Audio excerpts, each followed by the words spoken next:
Great. Thank you so much. First of all, I'd like to thank the Village Market and more specifically the Ballpoint Social Club for this beautiful space that they've given to us. I would also like to remind you all that these sessions are being recorded and will be shared on YouTube and various social media platforms. So if anybody is not comfortable being recorded or filmed, kindly let the crew know and they will move you to camera blind spots. Thank you. So on stage we have Ashley, registered dietitian and health, fitness and nutrition enthusiast. So I'd like to hand over to Ashley to introduce herself, share her background. Hello. All right, great. Hello, everyone. Thank you so much for being here. I do apologize. I'm getting over a cold, so I'm going to do my best to make my voice heard. But I am a registered dietitian. I've been practicing for 15 years. I'm board certified in the US as well as Kenya, and very, very passionate about sharing science-based information, especially in the world of women and working with women. As you all know, there's so much misinformation out there, pseudo-professionals, people promoting things to make money, and I'm here to set the record straight and empower you with the correct information so you can live your best life. Please clap for Ashley. So Ashley, this is Yes. unscripted. Okay. What's the one thing nobody knows about you? Oh my God. I'm a pretty open book in a lot of cases. I just love food. I love food, and probably a lot of people wouldn't expect that from me, and that I eat all food. I'm just like you guys. I love to indulge in cheese and charcuterie and bread, oh my gosh, with olive oil. So I like to share that I am a foodie and I am here for the food, because many people don't expect a dietitian to be like that, or they think I eat perfectly every single day, all the time. And no, I'm here to enjoy life just like the rest of you. Ashley, do you drink wine? I do drink wine. Yes. Everything in moderation, guys. Yeah. Do you strength train? I do. So, you know, Vera always gets these DMs in her Instagram because Vera eats, huh? If you follow Vera on Instagram, you know that Vera loves her food, Vera loves to eat, and she's constantly getting a barrage of DMs. Like, how do you eat like that? And how do you stay so slim? And all this. And before I go into the next part of that story, I just want Vera to share the feedback that she gives her audience every time that they are asking her, why is she eating like this? Why do you eat so much? How do you keep so slim? I don't know about the how. I think it's the approach to food. I think having a healthy relationship with food is key. I think when you fear something or like ban yourself from having something, you crave it more. So having that balanced approach to food, maybe looking at food as what it will give you in terms of nutrition is key. And even if you're, I don't like the word indulging, or I don't like the words like cheat meals. It feels so weird when I feed that concept into my brain. I just say, it's just about balance, basically. And I move a lot, I work out, and yeah, and also something like guilt-free eating. I've never associated food with guilt or looked at food as a reward. So it's just it's just a whole approach. My approach to food is that's just how I see it. Food is just food, right? Listen to that, you guys. That is perfect. I'm so proud of you. Yes. Thank you. That is what I work with so many of my clients on, is eating guilt-free. You shouldn't have to have a cheat day because we're not restricting. It's about everything in moderation, proper portion. If you want a piece of cake, have a little bit of cake and be done and move on. So I love that approach. Thank you for sharing. Thank you. So thinking about it, a lot of women do have, food guilt. And where does it stem from? And what triggers this lifestyle, element? Yeah.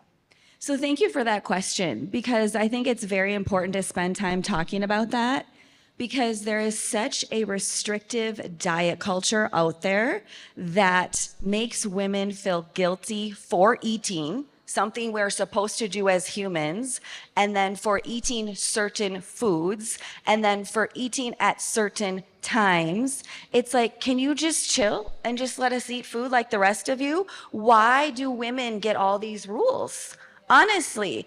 And who's doing it? I'm sorry, but a lot of it's coming from men. And this idea of women having a particular body size, a body shape, despite all the hormone changes we go through during puberty and giving birth and postpartum and breastfeeding and perimenopause, and so we also don't have these realistic ideas of what our body is even supposed to look like, because social media has IA generated that for us. And this whole ideal body weight and BMI, well, how do I know my ideal body weight just because I'm 5'4"? You guys, I'm supposed to be, I think, like 50 kgs. If I'm 50 kgs, I look very sick. But just because this scientific equation you created for me tells me I should be that, now I should suffer to be that, and then I'm healthy? Just because I'm a certain weight? Health is way more than your number on this scale. The same with BMI.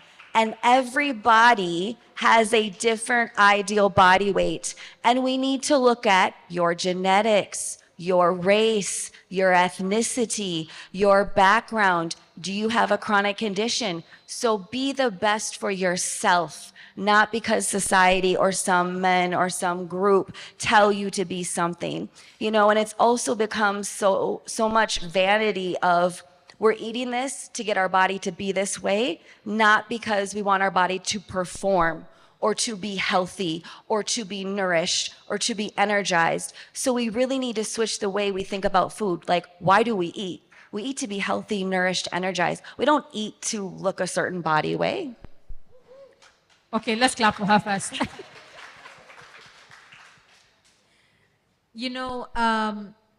Every single one of us in this room has probably tried a fad diet or know somebody who's tried a fad diet. I personally tried juicing. You remember there was that juicing one for a certain trainer, somebody, I won't say her name.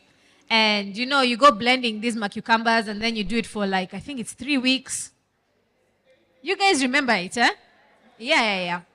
And anyway, I didn't last 2 days because my hunger was intense.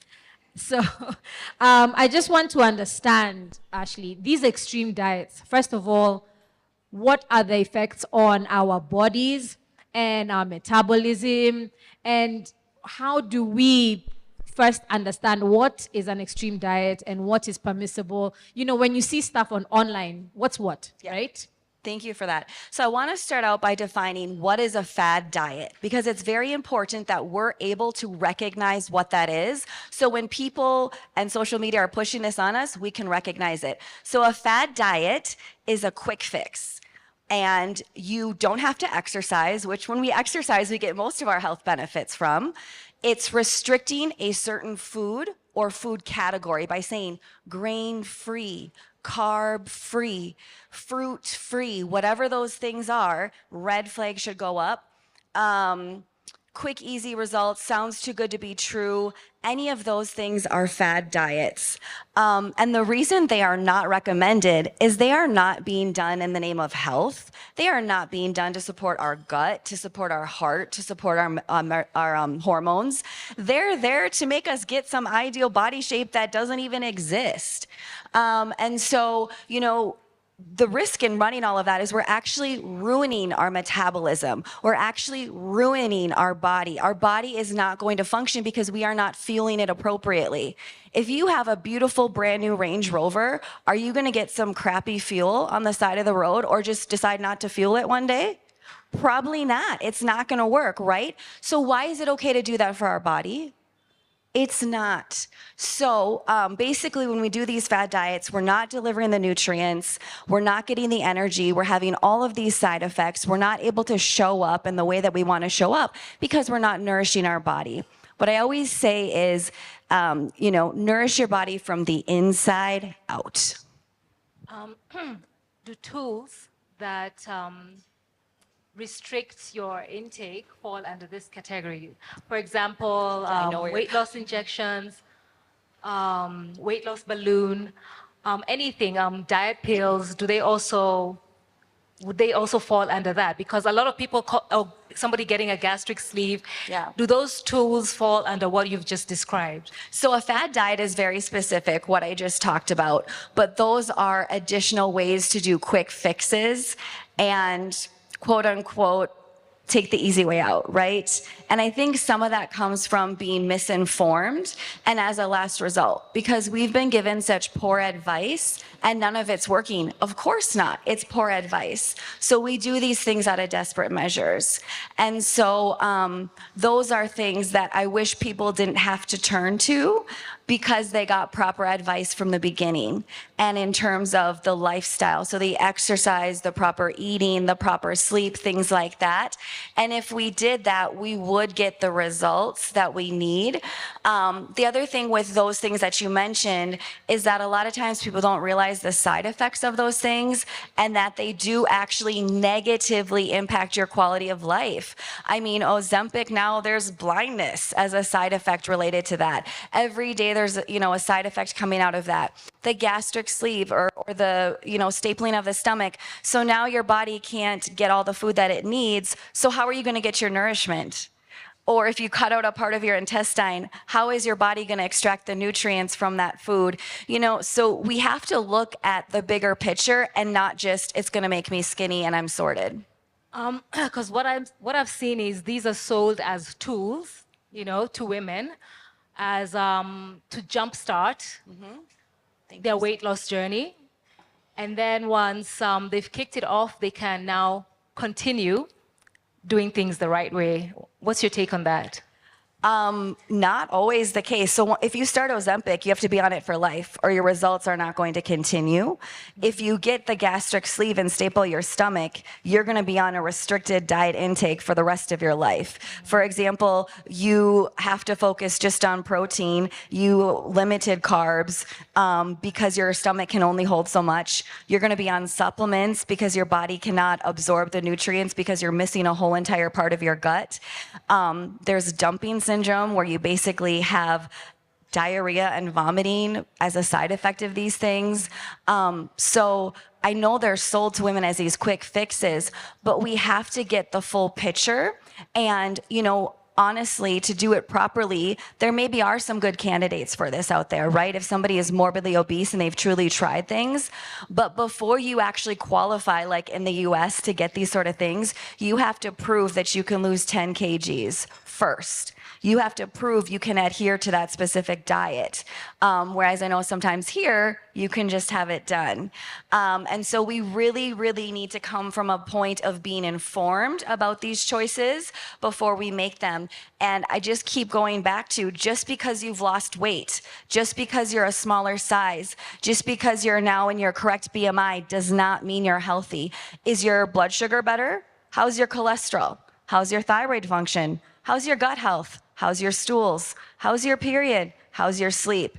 Are those things improving? Because if they're not, then your quality of life didn't improve. Add muscle. Yeah, you need to add muscle. Yeah, exactly. A lot of the time, we don't realize how some of these fad diets, even this, I don't like to talk about all these things too much, but 1 meal a day, keto, all these things, how do they affect your menopause journey? Yeah. So it's a really good question. So menopause, there's a lot of side effects and symptoms that Dr. Amanda talked about that are related to the hormones. But those same symptoms can also be correlated with nutrient deficiencies, not eating enough, not sleeping enough, not exercising. So what I want people to do is to make sure they're getting the nourishment to do what's in their control to possibly help with those sorts of things. Now, when we do for example, eating one meal a day or this intermittent fasting sort of thing, what you do is we know our metabolism slows down as we age and as we enter this journey.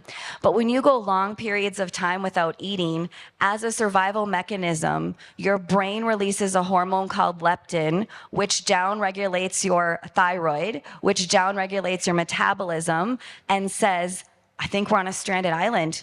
I don't know when we're going to get food next. We better conserve. Hold on to that fat, store it, because I don't know when we're going to get it next. So I need to be able to go for that. So now, thinking you're doing something to lose weight, you've actually just depleted your metabolism further. And now you've given me this big of a window to work with to possibly nourish your body. How do I nourish your body with everything you need in a day in one meal? I can't. And then people say, going back to this healthy and positive relationship with food, well, I can eat whatever I want. I don't care if it's nourishing or not. I'm going to get the burger and the fries with the bacon on top because it's one meal a day and I'm in my calorie restriction. It's not just about calories, okay? That's the other thing. The keto diet, for example, all foods are healthy. All foods are important. All food groups, carbs, fats, proteins, fruits, vegetables, etc. You've had carbs. Carbs. Ladies, In carbs. fact, Carbs. You want to support your hormones, ladies, you eat your carbs. You heard it. You must have carbs. Number one source of fuel to make energy in your body. And help you sleep. And help you sleep. And help your bowel movements, okay? So what was I? I could go on all these tangents. But basically, so with the keto diet, it demonizes carbs. We should not be demonizing any food group. That's a red flag as well. Now, keto diet tells you, eat the cheeseburger, add the bacon, but skip the vegetables. Now tell me, in what world does that make sense? Okay, so sometimes we have to ask ourselves, what this person is telling me or what this diet is saying, is this actually make logical sense? And can I tell you, I have several clients that come to me and did the keto diet. Did they lose weight? They did. Was it sustainable weight loss? No, because now they gained it back because they were so restrictive. And guess what? Now they have high cholesterol. Something they never had before. Now they're at risk for heart disease. Now they're going on statin drugs. Why? Because of a fad diet, something somebody told them to do to get skinny, to be healthy. And I have a quiz question. Does anybody know where the keto diet came from? Where did this originate? Huh? Anybody? Yes, thank you. The keto diet is a nutritional prescriptive diet for kids with epilepsy. And then the diet industry gets a hold of it and sells it as, hey, a new way to lose weight. Go ahead and try it. Yep. Wow.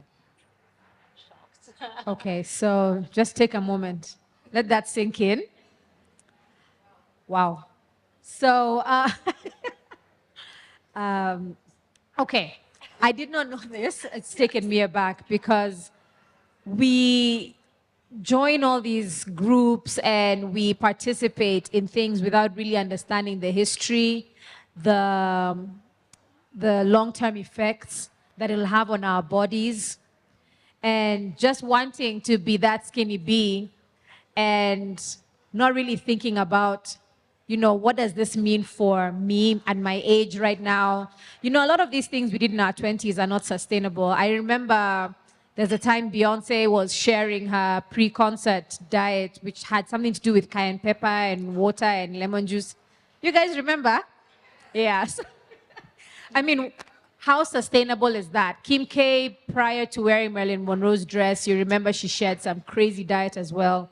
And we listen to all these things online, and are they necessarily, what's the long-term effects for us in our bodies, on our cholesterol, our metabolism, our gut health, all those things you have to consider every time you pick up something that you want to put on your plate and consume, right? Can I just chime in?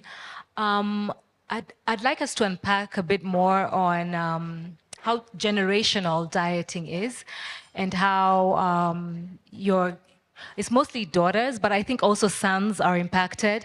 If they grow up in a house where their parent is always dieting, it also feeds into them, and so it's actually passed on generationally. And I think we should really ask ourselves some questions on how to break that pattern. I love that. And that is such an excellent topic, because another thing that I work with is also children with disordered eating. And it's also males as much as it is females, actually. And a lot of it comes from social media influence and things like that, but also can be from bad examples. And we also kind of sexualize food in a sense that this is girl food. Girls should eat salads because girls are supposed to be skinny. Boys eat this because they're boys and they're supposed to have this certain mentality. So again, all of this diet culture, and not because people or moms have bad intentions. I want to recognize that. We all have good intentions, but we just don't know this because we haven't been properly informed or educated on it. So it's what we know to do. And then we do pass that on to our children without even knowing it.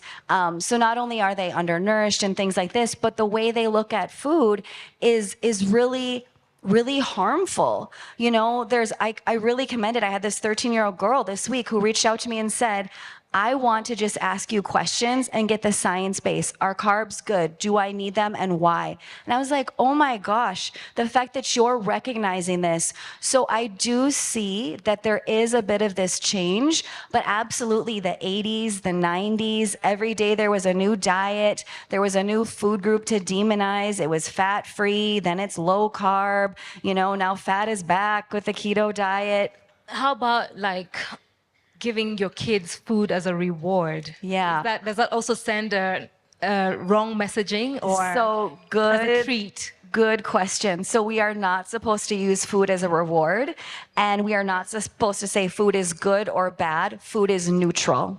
Yeah. So even, you know, when you say cake, you don't say that's a bad food and the green beans are a good food. No, because a healthy and positive relationship with all food is everything in moderation, and not having these feelings of guilt around it. Because when we have feelings of guilt around things, that causes us to restrict, shame, then we can't take it anymore. We binge on it, then we feel guilt, then the cycle repeats. Yeah.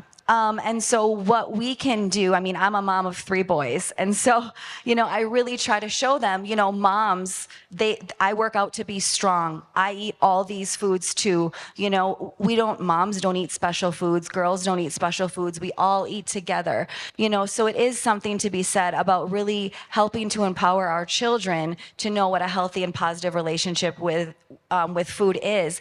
And remember, eating meals with them is so important. We're their first example.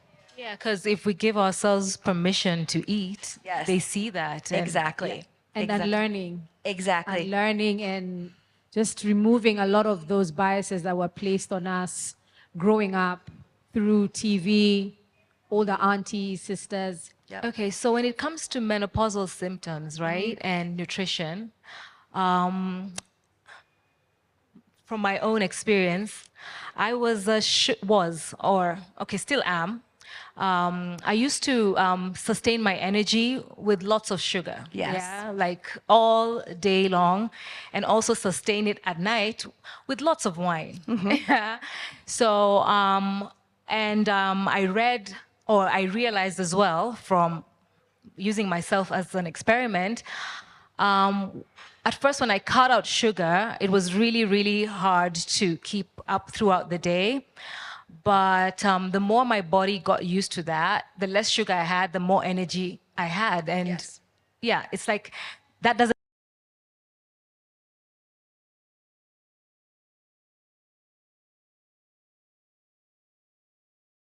Now giving you more sustained energy because they have the fiber, they have the B vitamins to support your metabolism in energy form, but also to support your brain and just energy levels in general. And, the other thing too, a lot of times what I see is women are trying these diets, so they're eating less and they're not eating enough, so they're very low on energy, so then they go to these vices, right? Like, oh, the candy bar or the caffeine or the alcohol to get that quick fix of energy. And so what we want to do is actually provide our body with sustained energy that's going to support us getting the nutrients, to support our bodies, to support hormone health, et cetera, et cetera. Should we talk about what that looks like? Or do we wait for that? Sorry? Yeah, I think we can go into what eating in midlife, I guess. Okay. Looks like. Yeah. Yes. Yeah, we should, because I mean, many a time you've mentioned that us women undereat. Yes. We are not eating enough. Yep. So And just walk us through that. Yeah, and I think that's the biggest thing too is, so how do we eat to support our metabolism, to support our muscle that we know is decreasing with age? We know we can do strength training, but we also have to eat, right? So it's diet and exercise together. How do we get those nutrients that we know can be harder to get at midlife that we were being asked about before? So to support your metabolism, what you want to do, and also to support your energy and your blood sugar levels, is to have small, balanced, regular meals and snacks throughout the day, okay? So you want to have a breakfast. Break that fast.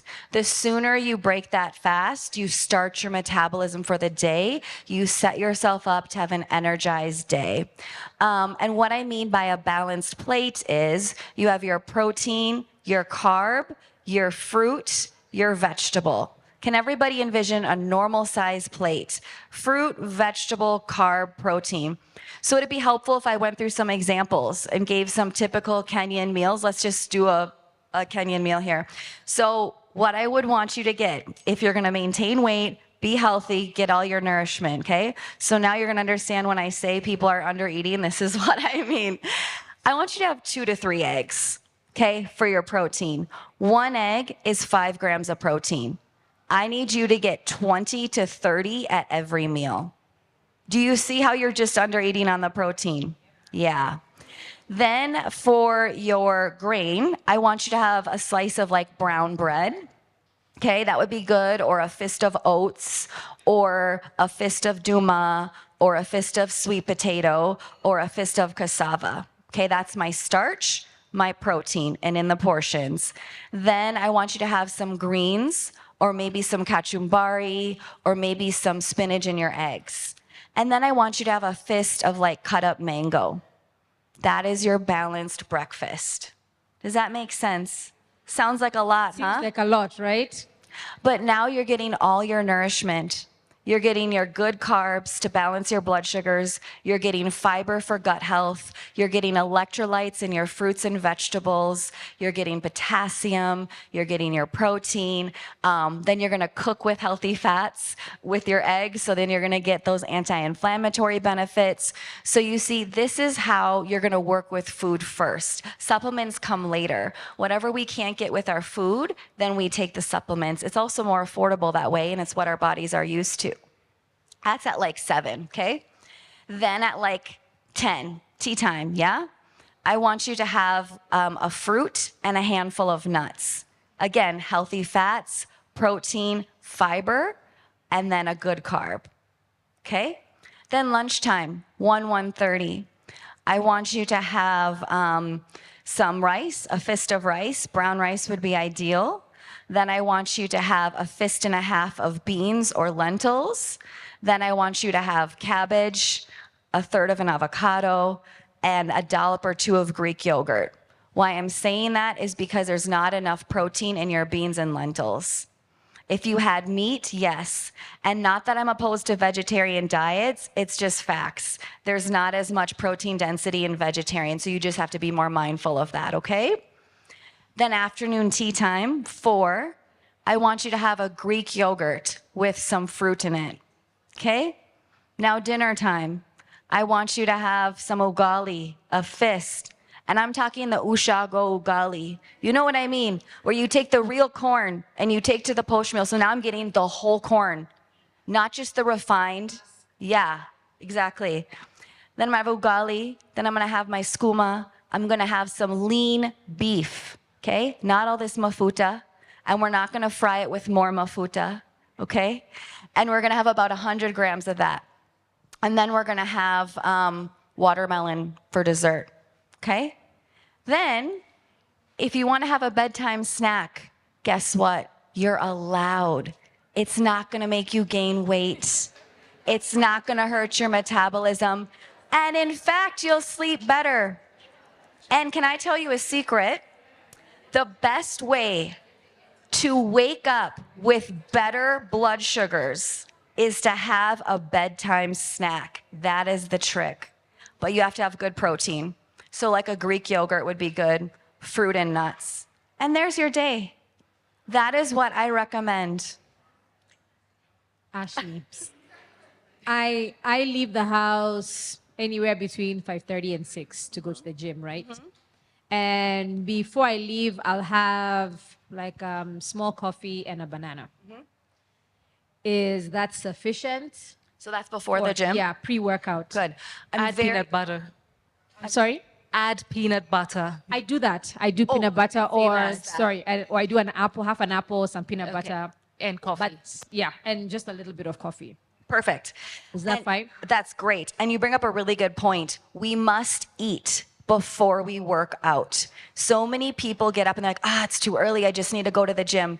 Can I tell? And then they say, and also I'll burn more fat. Not science-based. How does our body burn fuel? First of all, the food we eat, then our glycogen stores, then our muscles, then our fat. So if you don't eat, you're burning muscle, and you want to build muscle because you already know your lean body mass is decreasing as we age and because of the hormonal shifts we're going through. So I just wanted to touch on that. So your little quick breakfast pre-workout is perfect. A carb and a protein, that's all you need. Fasted workout people, have you heard? Can we talk about intermittent fasting?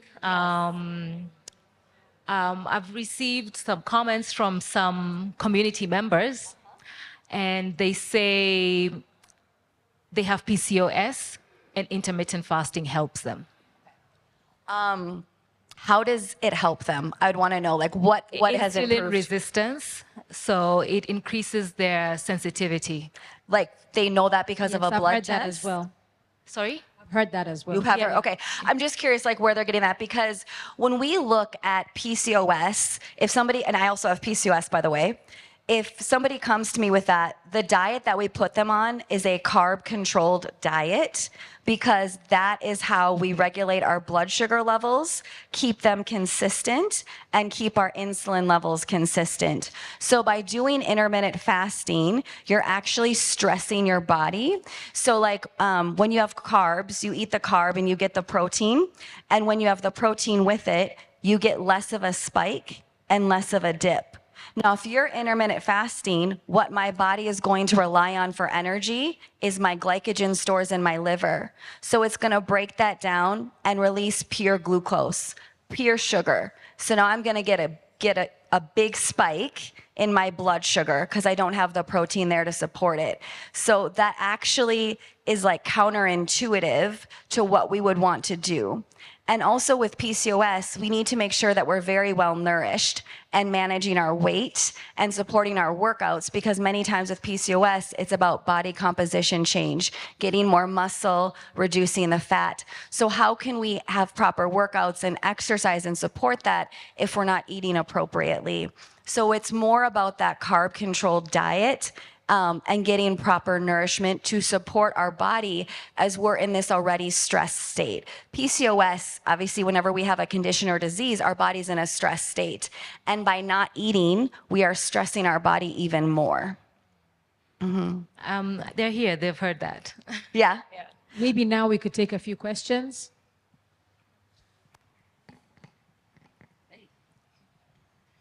Can we have the mic, please?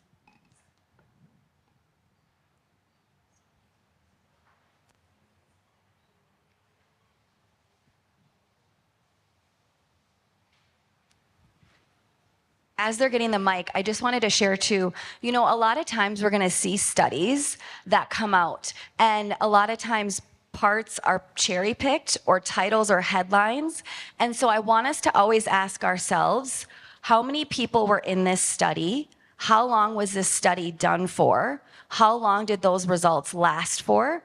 And were the results repeated? Okay, because one small study doesn't mean then we should all start implementing it. So I also just want to clear, because I'm sure there's so many studies, like you guys could go research anything right now that goes against what I'm saying, right? But has it been repeated, and what is the general consensus and recommendation now from that? So I just want to make sure that that's clear. Yeah, thank you. Yeah, so hi everyone. My name is Bonnie, and I just wanted to inquire.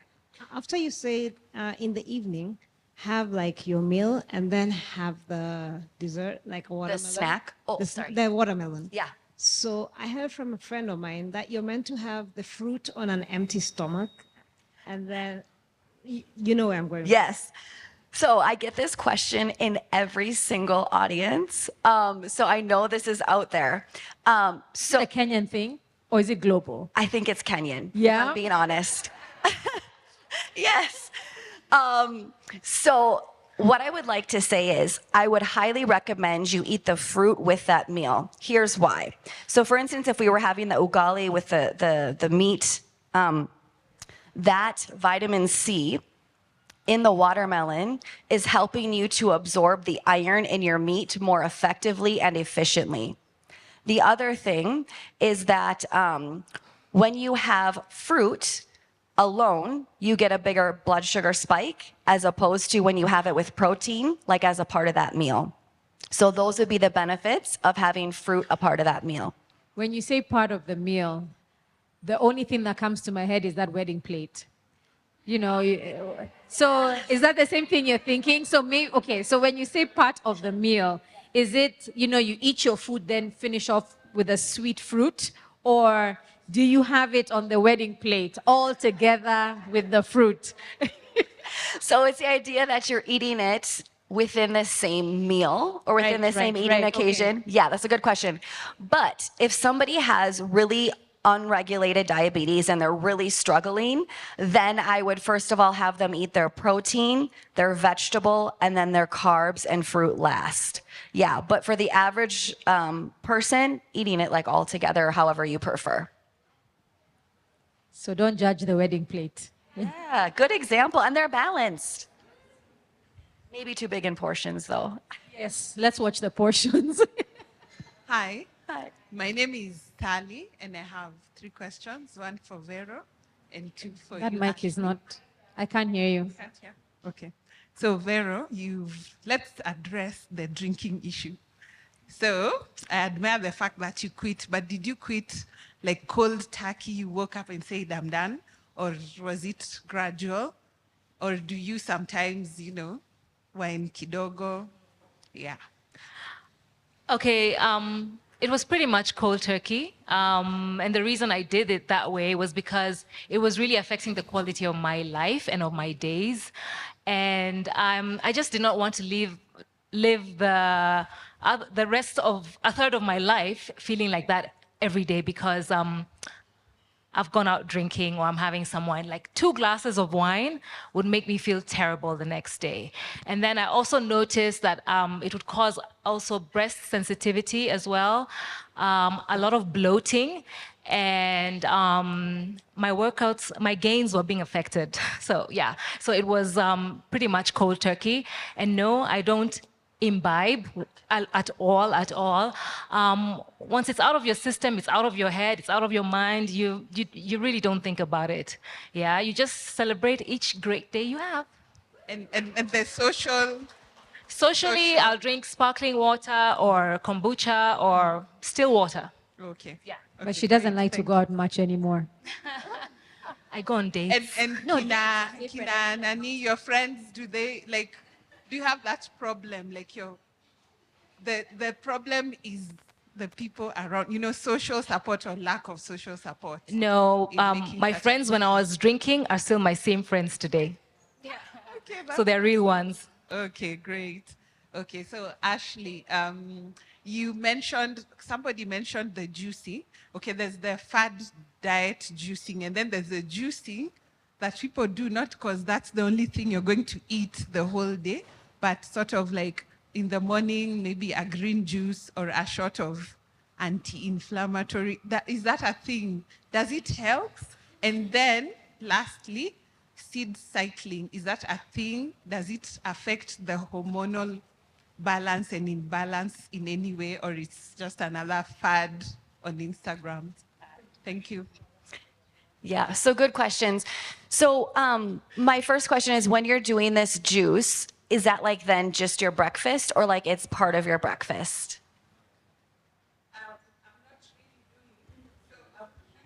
You're curious, okay, sure. I'm wondering if it's something I should do, because there's those like ones I've heard. who say that it helps with, sort of sorting out your gut, helping your gut or the inflammation in your body. Yeah. So my perspective is always eat the whole food, right? So in the most natural state, like Dr. Amanda was saying. So like, I would like to ask, if you're having orange juice or beetroot and celery and I don't know what else you're mixing, why aren't you having the whole food itself? Because when we're juicing, you have a juicer and you get all that pulp. That's all your fiber, guys. That is what helps and supports our gut. So it's ironic that people say juicing supports your gut, when the main thing that supports your gut is the fiber that's actually being removed. And then also, because the fiber is being removed, you're getting a very big blood sugar spike and then dip. But if it's like Sunday brunch and you're like, oh, I feel like having some fresh squeezed orange juice, fine, but have actually 120 ml. That's a serving of juice and no added sugar. And make sure it's actually freshly squeezed.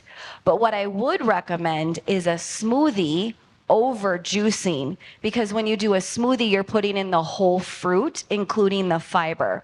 And then you just have to make sure you're adding the protein, which then further prevents that blood sugar spike, and then it's more balanced. Now, getting to like the wellness shots, like the ginger, turmeric, things like that.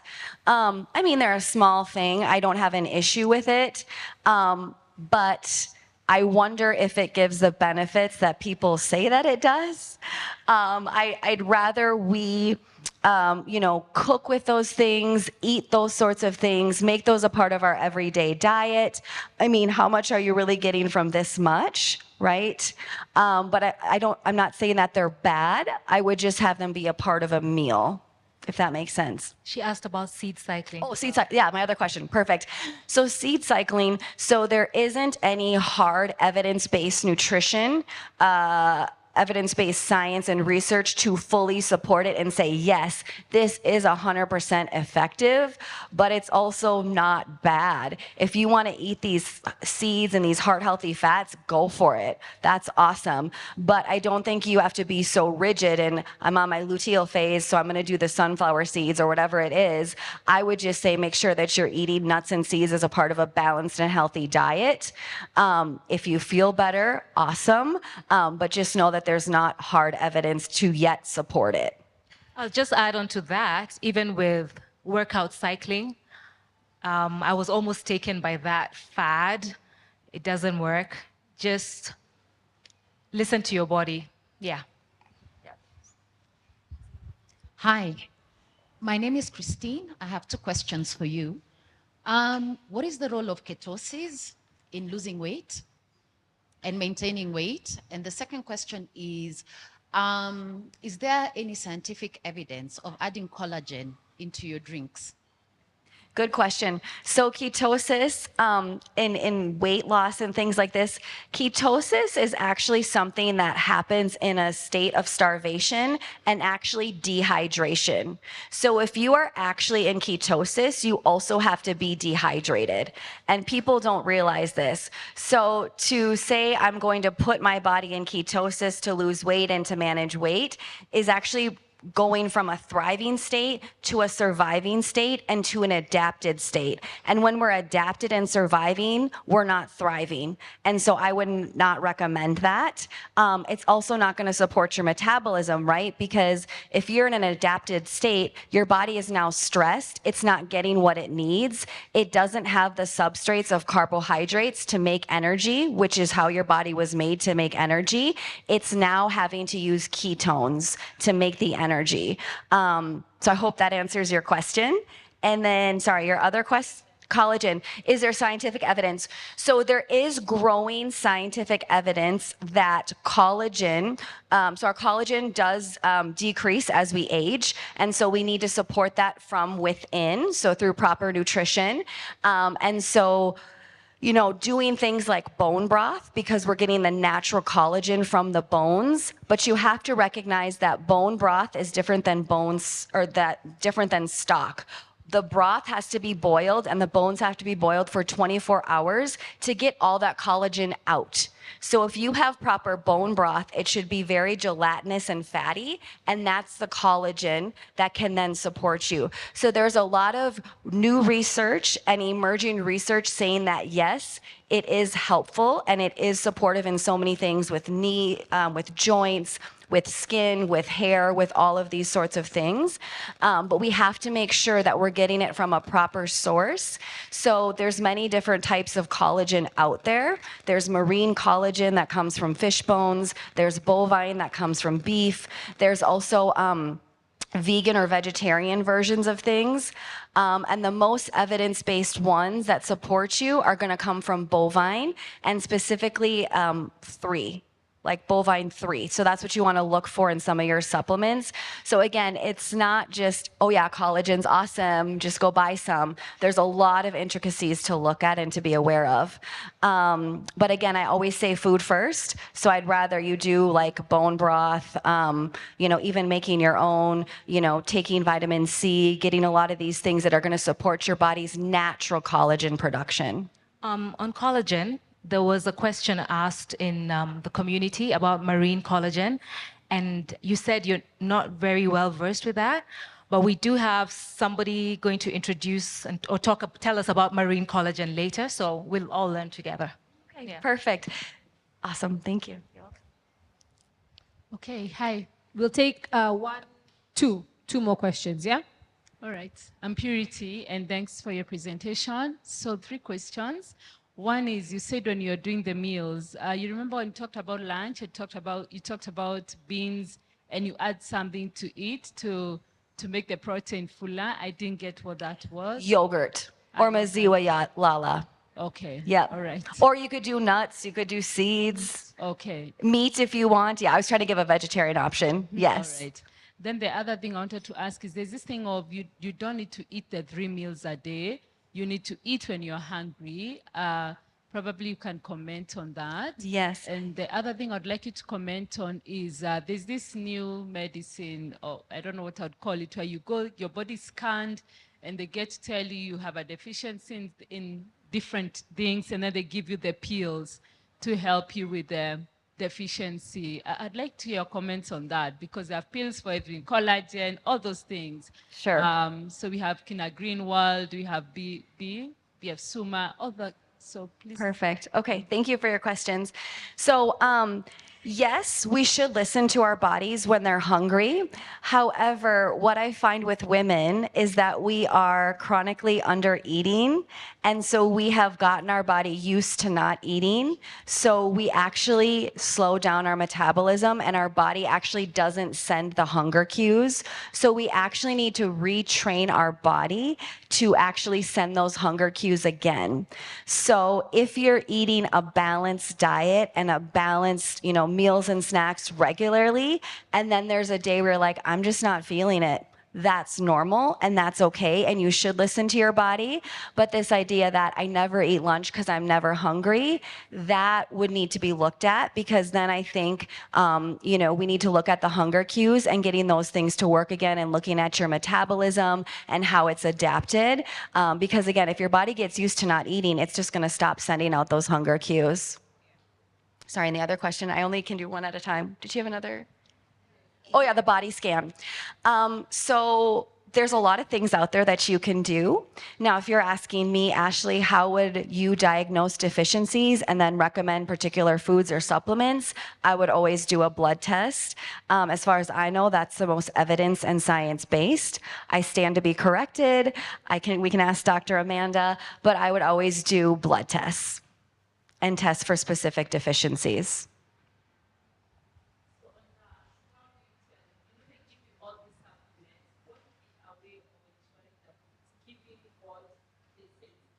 So with this particular scan you're talking about, I can't comment on that because I don't know the scan or how it works. But what I would recommend is that if you're concerned about deficiencies, I would highly recommend that you meet with a doctor and get blood samples done. Yep. And Ashley still has her offer open. So That's right. Till the end of this you month. can have a one-on-one session and just sort of unpack a lot of the stuff that you've learned today. Can we have our last question, please? Hi, how are you? My name is Kabeyu, and it's quite insightful to understand that women are under-eating. That's quite a surprise. So I'd like to understand, you've painted a picture of what we should ideally eat in a day, right? So if you're someone who is super, you can hear? Put the mic close to your mouth. Closer, please. okay, sorry. I'm saying, so you painted a picture of what we should ideally eat in a day. So if it's someone who is super athletic or similar to Vero, is heavy lifting, what are we supposed to eat? Do we increase the amount of protein? Because I've listened to what you've said and I'm like, I pretty much do that. But consistently my trainer is like, you're not eating enough. I'm like, you want me to eat a horse? Yeah, so it's gonna vary. I was giving general recommendations, but then every woman is different, you know, based on a variety of factors, your individual metabolism, the amount of muscle mass you actually have, that impacts the amount of calories you need, what your goals are, how active you are, how often you're working out, the type of workout. You know, there's 1,000,001 things to consider. So it is possible that you need more than what I stated, but this was just general for the audience. And so then that would be something you and I could look at individually together. Thank you. Welcome. Hi, how are you? My name is Alice, and my question is about coffee. I think I'm a coffee. I don't function without coffee. So should I get worried, like the long-term effects of coffee? Sorry, what's the question? Oh. So my question is, I would say I'm a coffee addict. Like I can't function without coffee, especially in the morning. So should I get worried about the long-term effects of coffee? So I would ask, how much are you taking in a day? Like how many cups? Maybe 2. Oh, that's fine. That's a proper recommendation. 2 cups a day is perfect. There's no issue. That's what I have. I even have more, if I'm being honest. But yeah, so you don't need to worry about that. The only thing would be is there is some research to say that if you are pregnant, you should probably stick to 1 cup a day. But again, every case is individual. But in general, 2 cups a day is well within, unless you have kidney disease, you're on dialysis, or you have high blood pressure, then we would need to look at that. But I think you're just fine. Thank you for the question. But coffee could trigger hot flashes, by the way. Just saying. Yes, totally. Yeah. Oh my God, totally. Everything in moderation. Yes. So Please. Okay, sweetie. Okay, Last, okay? Thank you. And then we'll have to wrap up. Thank you. All right, my name is Gladys, and I got a bit concerned when Ashley said that when you're having beans or like legumes, you really need to add an extra protein. Because like my husband is purely vegan for like 4 years, and he's been doing okay. But now I got concerned because he went vegan not because of a doctor's recommendation. We just watched something, what the health, and then he was like, I'm not eating these things anymore. But he's been doing okay. Do we need to come and see you to see? Thank you so much for sharing. So it is possible to be vegan and still get enough protein and all of these sorts of things. But you do have to be very mindful how you do it. And you do need to be on a supplement because it actually is impossible to get certain nutrients if you are a full vegan. So I would highly recommend that you do make an appointment. And just for the audience, you know, for everyone to understand, if you are vegan, the nutrients of concern are B12, iron, omega-3s, zinc, calcium, vitamin D, like everybody else. Yes, and making sure that we're getting enough protein is really important. So for example, like in 1 cup of beans, maybe you're getting 12 grams. And you know, men typically need more.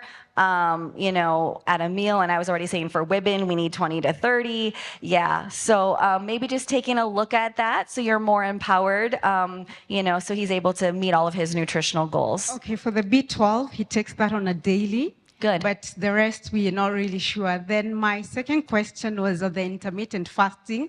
I've also been doing it for 4 years. And when I started, I lost like 8 kgs. And I've not added much back apart from like maybe 2 kgs.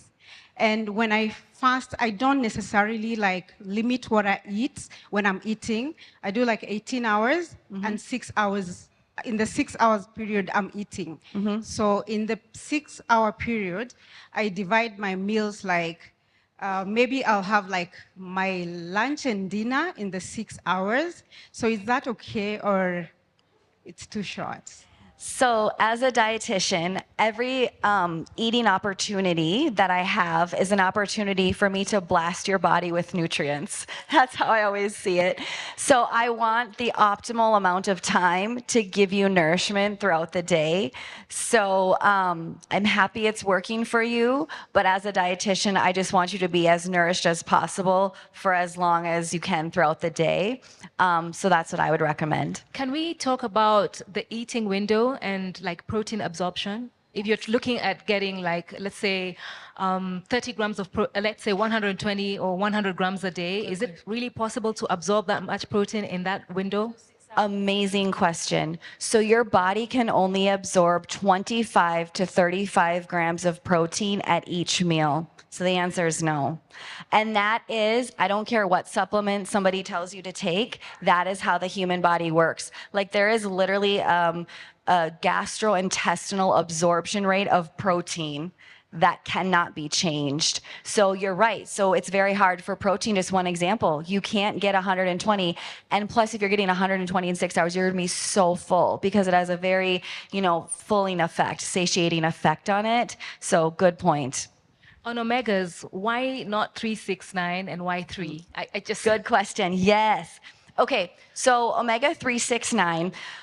So basically, we have our 3s, which are anti-inflammatory, and we have our 6s, which are pro-inflammatory, okay? Both of them are actually healthy and good. We do need some level of inflammatory response in our body, like when we get an injury. That inflammation response signals our immune system to now kick in. But the issue is that we have too many omega-6s and not enough 3s. So we have this imbalance. So basically, we have to the ceiling of omega-6s coming in our diet and to the floor in 3s. So that big gap now creates more bodily inflammation in our body, which puts us at a higher risk now for diseases of inflammation, chronic diseases, things like that. So there's a lot of foods that have omega-6s, but not a lot of foods that have omega-3s. And so by default, we're gonna get more 9s. So if we are supplementing with, 6s. So if we're supplementing with 3s and 6s, we're not closing the gap. We're just keeping that gap just as big. So you just want to supplement with just 3s to close that gap to make that inflammation decrease. Does that make sense? Yeah, but where's the 9? Oh, so 9, that comes from like olive oil and other things. So you don't necessarily need to get those in a supplement form. Yeah, we get enough of those. And most of the research is coming from omega-3s and decreasing inflammation, omega-3s and helping cardiovascular health, omega-3s and, you know, all of these situations, and we're just not getting enough. So that's why the big focus on omega-3s. Awesome. Thank you so much, Ashley. Ladies, please give Ashley a big round of applause.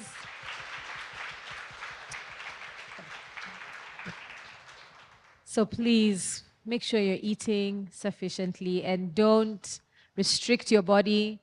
And I know we all want to be the skinny bee, but if it's not for your frame, it's not for your frame, and that's all right. And lift weights. And lift heavy. Lift heavy.